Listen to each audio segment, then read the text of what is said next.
Finally बच्चों एमपीडीटी यानी कि मध्य प्रदेश के रजिस्ट्रेशन काउंसलिंग के शुरू हो गए थे। हमने थोड़ी वीडियो लेट डाली है बट अभी काफी ज्यादा टाइम आपके पास बचा हुआ है। वीडियो इसलिए लेट हो गई क्योंकि काफी सारी काउंसलिंग चल रही थी इस वजह से। बट इस वीडियो में आपको मैं सारा कुछ बताऊंगा, जितनी भी स्टेप बाय स्टेप प्रोसेस है, डॉक्यूमेंट्स के बारे में, एवरीथिंग, ठीक है, जिससे कि आप उसे देख करके अच्छे से फिल करो, जिससे कोई भी गलती का कोई चांस ही ना बने। वरना बच्चों को क्या होता है कि वही गलती कर देते हैं फिर बाद में पछताते हैं। तो इसलिए किसी भी साइबर कैफे वाले के पास, किसी के पास मत जाओ, खुद से फिल करो। आपको सब कुछ बताऊंगा, कौन सा डॉक्यूमेंट रिक्वायर्ड है, कैसे उसे छोटा करना है, रिसाइज करना है, सब कुछ बताने वाला हूं। इसलिए इस वीडियो को पूरा देखना जिससे कोई गलती ही ना हो। वीडियो देख के पूरा फॉर्म फिलअप करना है, ठीक है। इस वीडियो को पूरा देख लेना। बट हाँ, वीडियो स्टार्ट करने से पहले मैं कहूंगा इस चैनल को सब्सक्राइब कर लो, क्योंकि एमपीडीटी के रिलेटेड अभी से लेकर जब तक काउंसलिंग खत्म नहीं होती तब तक इस पर वीडियो आती रहेगी। इसलिए वीडियो को पूरा देखते रहना और वीडियो को बच्चों लाइक भी कर देना अगर पसंद आती है तो, ठीक है। तो अब हम बढ़ते हैं आगे। तो देखो बच्चों, एमपीडीटी के रजिस्ट्रेशन करने के लिए सबसे पहले ऑफिशियल वेबसाइट पे जाना है। गूगल पे सर्च करो एमपीडीटी। एमपीडीटी सर्च करने के बाद सबसे पहली वेबसाइट पे क्लिक करना, गो फॉर काउंसलिंग पे क्लिक करोगे। इसके बाद इस तरीके से पोर्टल आ जाएगा। अब ये हिंदी में, ज्यादातर बच्चों को इंग्लिश ही सही आती होगी, आपको हिंदी आती है तो हिंदी कर सकते हो।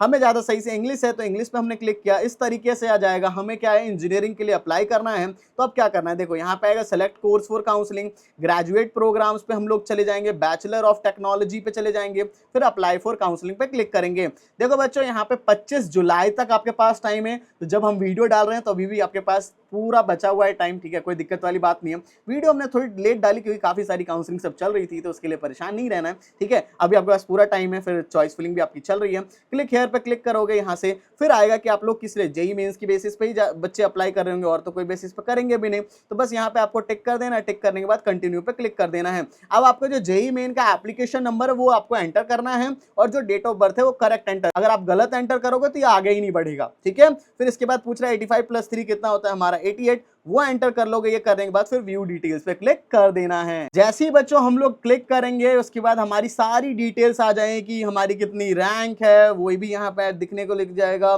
हमारा नेम क्या है, फादर्स नेम क्या है, मदर्स नेम क्या है, वो मैंने हाइड कर दिया बच्चों।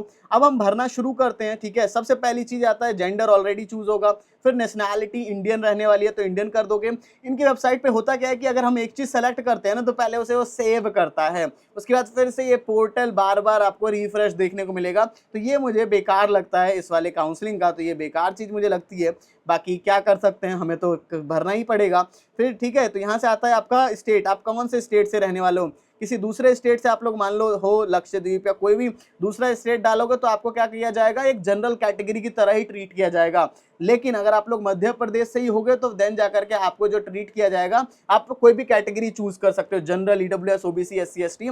वरना अदर स्टेट से तो आपको कोई भी कैटेगरी का फायदा नहीं मिलेगा। बाकी ये वेबसाइट देख रहे हो किस तरीके से, तो जैसी ये वेबसाइट सही देखो हो गई ना सही, तो यही है इनका बड़ा वेबसाइट का वो करते हैं। फिर से हमें मध्य प्रदेश से कोई बच्चा, मध्य प्रदेश चूज करके हम आगे बढ़ते हैं। इसके बाद बच्चों हमारा पूछता है डिवीजन। डिवीजन कहाँ का है, आप भोपाल के हो, चंबल, ग्वालियर जो भी है, तो भोपाल से है तो भोपाल डिवीजन चूज कर लेते हैं। इसके बाद आता है डिस्ट्रिक्ट सेलेक्ट करने के लिए, भोपाल है, राजगढ़ है, जो भी आपका डिस्ट्रिक्ट है वो आप यहाँ पे सेलेक्ट कर लोगे। फिर आता है तहसील सेलेक्ट करने के लिए, बरसिया है, हुजूर है, तो आप मान लो हुजूर है तो हुजूर पे क्लिक कर देंगे। फिर आता है कि लोकेलिटी क्या है, आपका रूरल एरिया है, अर्बन एरिया है, यानी कि मान लो आप गांव देहात से हो, गांव के इलाके से सारा कुछ हुआ है वहीं पे हो तो रूरल एरिया चूज कर लोगे। बाकी आप मान लो सिटी इलाके से हो, भोपाल सबसे हो तो फिर अर्बन चूज कर लोगे, राइट। इसके बाद आता है अर्बन बॉडीज में आपका क्या है, भोपाल एम कॉर्पोरेशन है, कोलर है तो भोपाल एम कॉर्पोरेशन है, हमारा अर्बन बॉडी के अंदर आता है। और इसके बाद आपसे यहाँ पे एड्रेस भी पूछेगा, जो आपका एड्रेस है यहाँ पे मान लो जो भी आपका एड्रेस है वो यहाँ पे आप एंटर कर दोगे, ठीक है। आप कंप्लीट एड्रेस जो आपका है वो एंटर करोगे। फिर यहाँ पे आप अपना जो पिन कोड है वो आप यहाँ एंटर कर दोगे, ठीक है। पिन कोड यहाँ एंटर करने के बाद अब आता है कि यहाँ पे आपको करेक्ट मोबाइल नंबर देना है। अगर गलत मोबाइल नंबर दोगे तो ओटीपी नहीं जाता, ठीक है। तो मोबाइल नंबर डाल दिया, फिर यहाँ पे करेक्ट ईमेल आईडी भी आपको यहाँ पे एंटर करनी है, ठीक है। तो हमारी जो करेक्ट ईमेल आईडी है वो यहाँ पे हम एंटर कर दे रहे हैं आपके सामने ही, ठीक है। तो ईमेल आईडी डालने के बाद वोटर कार्ड नंबर वो डाल सकते हो, या आपके पास ये प्रोफाइल आईडी है MPT AA SC का, वो डाल सकते हो। स्टूडेंट समग्र आईडी है डाल सकते हो, स्टूडेंट अपार, इन सब में से कुछ है तो आप एंटर कर सकते हो। बाकी अगर कुछ नहीं है तो सेव एंड नेक्स्ट पे क्लिक करोगे, ठीक है।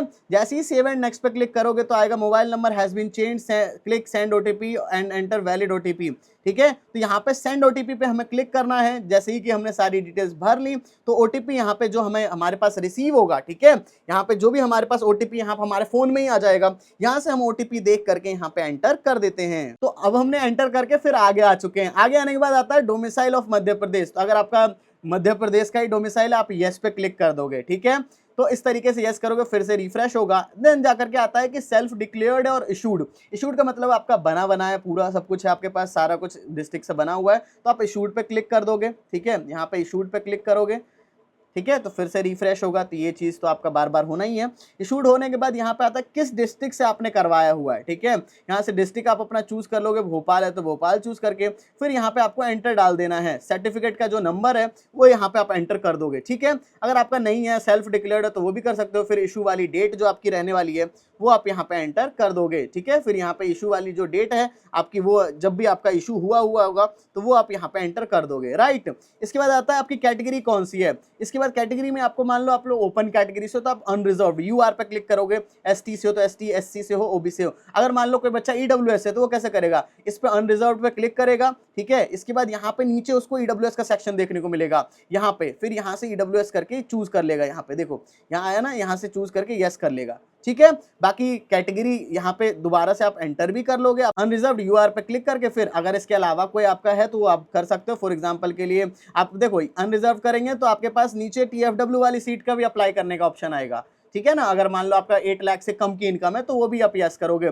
ऐसे ही सेम टू सेम ईडब्ल्यूएस के लिए भी आप करोगे कि आपका कोई है, कहाँ से बना होना है, वो सब यहाँ पे एंटर करोगे। इसके बाद जाकर के फिर सेम यहाँ पे भी आप डालोगे कि आपका जो भी नंबर है, डॉक्यूमेंट नंबर, वो डालोगे, फिर किस डेट को बनाए वो डालोगे। अगर मान लो आपका ये है कि, और एक चीज और मैं बताना भूल गया, देखो यहाँ पे आपको ना हिंदी में अपना नेम डालना है। Please enter candidate full name in Hindi, Hindi में आप एंटर करोगे। ठीक है, तो यहाँ पे आपको अपना हिंदी में नेम डाल देना है। तो फॉर एग्जाम्पल के लिए हमने यहाँ पे आपको दिखाने के लिए हिंदी में नेम डाल दिया है। ठीक है, इसके बाद वही सेम टू सेम यहाँ पे भी ईडब्ल्यूएस के लिए चूज कर लोगे जहां से भी आपका बना हुआ है।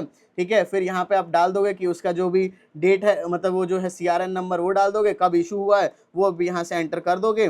ठीक है, वो एंटर करके इसी तरीके से हो जाएगा। फिर क्लास आता है कि आप फ्रीडम फाइटर हो, फिजिकली है, ये सब कुछ है तो आप कर सकते हो, नहीं तो नील कर दोगे। तो बच्चों अभी तो मैंने आपको थोड़ा सा रजिस्ट्रेशन प्रोसेस बताया, आगे और भी चीजें डिस्कस होंगी, बट बहुत इंपॉर्टेंट बात यहाँ पे क्या है कि अगर एमपीडीटी के अंदर अगर आपको बेस्ट से बेस्ट कॉलेज चाहिए तो यहाँ काफी सारे कॉलेजेस हैं और उन कॉलेजेस के अंदर काफी सारी ब्रांचेस हैं और इतने सारे में आपको पता ही नहीं है कि कौन सा कॉलेज बढ़िया है, किस कॉलेज की ब्रांच को कैसे भरना चाहिए, क्योंकि चॉइस फिलिंग के अंदर यही आपको दिक्कत आएगी। ठीक है, चॉइस फिलिंग अच्छी नहीं होगी तो बच्चे अच्छा रैंक ला करके भी उन्हें बढ़िया कॉलेज नहीं मिलता है और काफी सारे बच्चे थोड़ी सी बेकार रैंक भी होती है लेकिन चॉइस फिलिंग बढ़िया कर लेते हैं तो उन्हें बढ़िया मिल जाता है। क्योंकि होता क्या है कि अगर चॉइस फिलिंग अच्छी नहीं होती है तो वही बेकार कॉलेज मिल जाएगा, वहां जाएंगे तो वहां बच्चों से ताने में सुनने को मिलेंगे, तू किस कॉलेज में आ गया, इससे बढ़िया तुझे मिल सकता था। बाकी आपको खुद भी रिग्रेटमेंट होगा, बेकार कॉलेज मिल जाता है तो प्लेसमेंट भी ढंग से नहीं लगती है। उसके बाद आपको भी लगता है कि जो पेरेंट्स की मैं मेहनत की कमाई थी वो किसी गलत कॉलेज में तो नहीं लेके आ गया मैं, ठीक है, गलत कॉलेज में तो बर्बाद नहीं कर रहा हूँ, ये सब चीज। तो इतनी सारी टेंशन हो जाती है।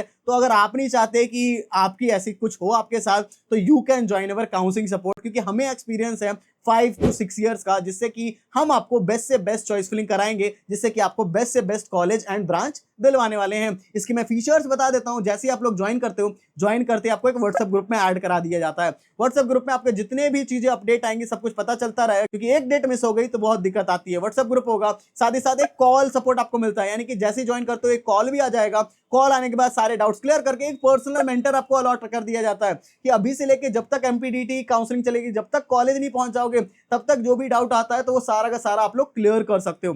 ठीक है, इसके बाद आता है मोस्ट इंपॉर्टेंट चीज, that is your choice filling. तो इसमें आपके मेंटर जो है वो आपकी पर्सनलाइज चॉइस फिलिंग कराने वाले हैं। कैसे पर्सनलाइज, आपकी जो रैंक आई, आपकी जो कैटेगरी है उसके हिसाब से पर्सनलाइज चॉइस फिलिंग कराएंगे, जिससे कि बेस्ट से बेस्ट चीज आपको मिल जाए। इसके बाद जाकर के डॉक्यूमेंट्स के रिलेटेड, स्कॉलरशिप के रिलेटेड जितनी भी चीज है, everything will be cleared in this counselling support. तो इतनी सारी चीज दे रहे तो बच्चे सोचेंगे इसकी फीस कितनी है, बच्चे सोचेंगे कि 3000, 4000, 5000 ऐसे फीस ले रहे होंगे, इतना सारा कुछ आप कराने वाले हैं, बेस्ट कॉलेज की गारंटी दे रहे हैं। नहीं बच्चों, इसके लिए अभी के लिए फीस ओनली 999 रुपीज है। बाकी जैसे ही 50 बच्चे कंप्लीट हो जाते हैं उसके बाद जाकर के 999 से इसकी फीस 1499 या 1999 हो जाएगी। तो जल्दी से जाकर के लिंक डिस्क्रिप्शन में जल्दी से ज्वाइन कर लेना, जिससे कि अगर आपको चाहिए कि बेस्ट से बेस्ट कॉलेज मिल जाए। इसके अलावा आता है कि आप टीएफडब्ल्यू सीट के लिए अप्लाई करना चाह रहे हो, ठीक है ना, टीएफडब्ल्यू सीट यहाँ पे जो है आपका करना चाह रहे हो तो आप येस पे क्लिक कर दोगे तो फिर आपको ये भी चीज मांगेगा। टीएफडब्ल्यू का मतलब क्या है, 8 लाख से कम की आपकी इनकम होनी चाहिए। फिर यहाँ पे भी आप क्या करोगे, आपका सेल्फ डिक्लेयर्ड है, इशूड इंस्टीट्यूट पे क्लिक करके फिर वही सेम टू सेम प्रोसेस करोगे, किस डिस्ट्रिक्ट से हुआ है, किस डिस्ट्रिक्ट से हुआ है वो यहाँ पे एंटर करोगे। इसके बाद फिर यहाँ पे डॉक्यूमेंट नंबर डालोगे और फिर यहाँ पे डॉक्यूमेंट नंबर जो आपका है वो एंटर करोगे, फिर यहाँ पे डेट सेलेक्ट कर लोगे, ठीक है। इसी तरीके से आप लोग जम्मू कश्मीर से हो तो वो कर सकते हो, नहीं है तो नील पे क्लिक कर दोगे, राइट। इसी के बाद आता है are you daughter of a person poverty line, यानी कि काफी ज्यादा गरीबी रेखा से हो, वो कर सकते हो तो फिर यस करोगे, नहीं तो फिर नो पे क्लिक करोगे। इसके बाद आता है कि are you son of daughter of a class 4 employ, government class 4 employ से अगर आप लोग हो तो यस करोगे, नहीं हो तो फिर नो पे क्लिक करोगे। इसके बाद आता है कि आपको कोई गोल्ड मेडल सब मिला हुआ है, ठीक है, awarded gold medal in national level sports, अगर स्पोर्ट्स का कुछ है तो कर सकते हो। अगर आपका स्पोर्ट्स का कुछ भी नहीं है, मान लो गोल्ड मेडल सब नहीं मिला है, तो फिर नो पे क्लिक करोगे। ये सारी डिटेल्स भरने के बाद सेव एंड नेक्स्ट पे क्लिक करके ओके पे क्लिक कर दोगे। इसके बाद आता है आपका क्लास 12 की डिटेल्स मांगेगा, तो क्लास 12 में आपने जो है आपका सब्जेक्ट कौन से हैं, जो भी सब्जेक्ट्स है वो यहाँ से सिलेक्ट कर लोगे। फॉर एग्जांपल ज़्यादातर बच्चों को क्या होगा कि केमिस्ट्री, मैथमेटिक्स, फिजिक्स होगा, तो यहाँ पे केमिस्ट्री हमने सर्च किया, तो इस तरीके से हम थोड़ा नीचे स्क्रॉल करते हैं तो हमारे पास देखने को मिल जाएगा, देखो केमिस्ट्री, मैथमेटिक्स, फिजिक्स, तो यहाँ पे क्लिक करोगे। इसके बाद आपका क्लास 12 का जो रोल नंबर है वो यहाँ पे आप एंटर कर दोगे, जो भी आपका रोल नंबर रहने वाला है, ठीक है। इसके बाद आपका पासिंग ईयर कब है, क्लास 12 आपने कब से पास करा हुआ है। इसके बाद देखो आ जाता है कि अगर आपका रोल नंबर गलत होगा तो फिर आपको हो सकता है कि आपको रिजेक्ट कर दिया जाए, ठीक है, सारा भरने के बाद भी रिजेक्ट हो जाएगा, तो ये चीज आता है। आपने मान लो 2024 में ही पास किया हुआ है, बोर्ड का नेम क्या है, तो वही सेंट्रल बोर्ड सीबीएसई बोर्ड है, तो आप यहाँ से central board of secondary education वो चूज कर लोगे, ठीक है। तो सीबीएसई बोर्ड हमने यहाँ से चूज कर दिया है। इसके बाद जाकर के आपका केमिस्ट्री 100 मार्क्स का पेपर था, आपके कितने मार्क्स आए, मान लो आपके 80 मार्क्स आए हुए हैं, जो भी मार्क्स आए आप पास हो या फेल यहाँ से चूज कर लोगे, पास पे हमने क्लिक कर दिया। इसके बाद मैथमेटिक्स का भी ऐसी सेम टू सेम डाल दोगे, ऐसी फिजिक्स का भी डाल दोगे, तो ये सारा फिल यहाँ पे करके पास पास क्लिक करके, ठीक है, हम आपके सामने फिल करके मैं दिखा दे रहा हूँ, ठीक है ना। इस तरीके से पास पे क्लिक कर दोगे एंड देन ये सारी चीजें हो जाएंगी। यहाँ पे आ जाए कितना परसेंट आपका आया है। अब यहाँ पे आता है टोटल मैक्सिमम मार्क्स कितने थे, मान लो 12th में 500 नंबर का पेपर हुआ था, फिर मान लो आपके 350 के आसपास टोटल मार्क्स आए हैं, फिर आप पास हुए हो, तो यहाँ पे आ जाएगा कि आपका किस तरीके से कितने परसेंटेज बने। के बाद बच्चों आता है कि एडिशनल मार्कशीट है क्या मैथ्स की आपकी, अगर है तो यस कर दो, फिर नो, मान लो इंप्रूवमेंट सब दिया है, कुछ दिया है तो फिर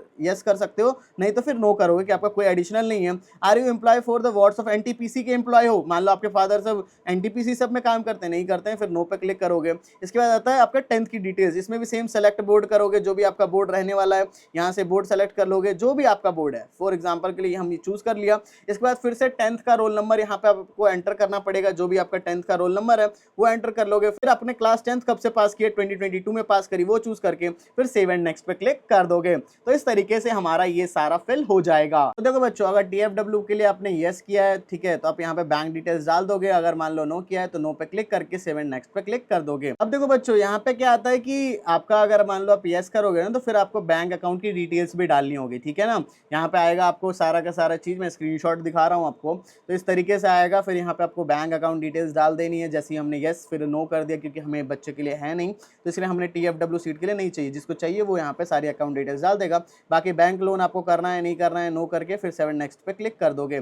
बैंक लोन डिटेल्स मुझे नहीं लेनी है, बैंक अगर लोन वोन ले रहे हो तो फिर यस कर दोगे। इसके अलावा फिर लास्ट में आएगा कि आपके जो भी आपने फिल किया है, तो आपका ये सारा का सारा आप लोग ध्यान से देख लोगे, मैं आपके लिए हाइड कर दे रहा हूँ बच्चे की डिटेल्स। तो यहाँ पे सारा करके अब हम आ जाते हैं इंपॉर्टेंट चीजें क्या क्या अपलोड करना है। सबसे पहली चीज आपको डोमिसाइल अपलोड करना है, ठीक है, मध्य प्रदेश का डोमिसाइल सर्टिफिकेट आपको अपलोड करना होगा, और वो क्या होना चाहिए 10 KB से लेके 150 KB के बीच में ही होनी चाहिए, जो कि JPG फॉर्मेट में होगा। कौन सा, JPG, ठीक है। अगर इससे ज्यादा है तो फिर क्या करना होगा, इससे ज्यादा के लिए आपको बस कुछ नहीं करना है, फिर इसके बाद आपको यहाँ पे आ जाओगे, यहाँ पे आने के बाद आपको इमेज रिसाइजर सर्च कर लेना है। क्या सर्च करना है, इमेज रिसाइजर सर्च करोगे, फिर आ जाएगा सबसे पहली इस वेबसाइट सेलेक्ट इमेज करके, जो भी इमेज आपकी रहने वाली है, ठीक है, अपलोड पे क्लिक करोगे। मान लो वो इमेज है वो आपको जितनी KB की बनानी है, मान लो 20 KB की बनानी है, आ जाएगा रिसाइज इमेज पे करके फिर यहाँ से डाउनलोड कर लोगे, ठीक है, मैंने आपको समझा दिया। तो इस तरीके से कर लोगे। डोमिसाइल सर्टिफिकेट चाहिए होगा, बच्चे के लिए हमने EWS चूज किया था तो कैटेगरी सर्टिफिकेट आपको चाहिए होगा। इसके अलावा मार्कशीट आपको चाहिए होगी हाई स्कूल की क्लास 10th की, फिर हायर सेकेंडरी की 12th की मार्कशीट, ठीक है। तो यह मार्कशीट नहीं है, सर्टिफिकेट है, जो भी है, तो ओरिजिनल मार्कशीट आप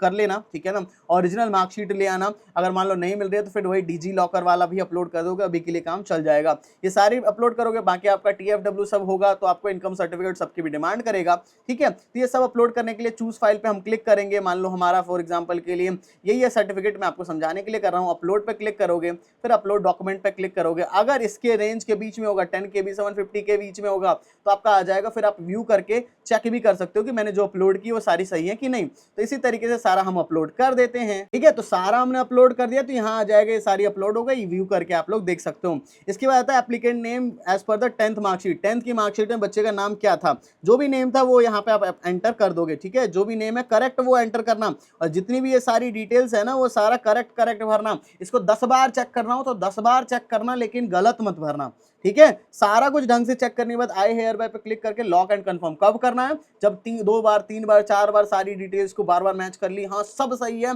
4 बार हो गया, उसके बाद लॉक एंड चॉइस पे करोगे, ठीक है, और ओके पे क्लिक कर दोगे, ठीक है। जैसे ही ये हो जाएगा फिर क्या करना है, तो इस तरीके से आपका आ जाएगा। इसमें आपने सारा डिटेल्स वैसे आपने देख ही लिया होगा। फिर दोबारा से आपके पास कंफर्मेशन आ जाएगी, रजिस्ट्रेशन कंप्लीट हो गया। फिर यहाँ से प्रिंट पे क्लिक करके इसको प्रिंट कर सकते हो, ठीक है। प्रिंट पे क्लिक करके इसको प्रिंट कर लोगे, ठीक है। तो इस तरीके से बच्चों आपका पूरा का पूरा जो है ये कंप्लीट हो चुका है। MPTT का पूरा रजिस्ट्रेशन प्रोसेस हो गया है। बाकी देखो चॉइस फिलिंग है, तो चॉइस फिलिंग काफी अच्छे से करना, क्योंकि नहीं करोगे दिक्कत आएगी। उसी के लिए मैंने आपको बताया काउंसलिंग सपोर्ट काफी इंपॉर्टेंट है, नहीं लोगे दिक्कत आएगी। पूरे MPTT में काफी सारे कॉलेजेस हैं, पता नहीं चलेगा कैसे क्या भरना है, बहुत दिक्कत आती है बच्चों को। इसलिए मैं बोलूंगा काउंसलिंग सपोर्ट में जल्दी इनरोल कर लो। आई होप सो बच्चों आपके सारे डाउट्स क्लियर हो गए होंगे। कुछ डाउट बच रहा है तो कमेंट सेक्शन में पूछो, और हाँ ध्यान से काउंसलिंग सपोर्ट में इनरोल कर लेना। सो बस यार, thank you for watching this video. जय हिंद, जय भारत।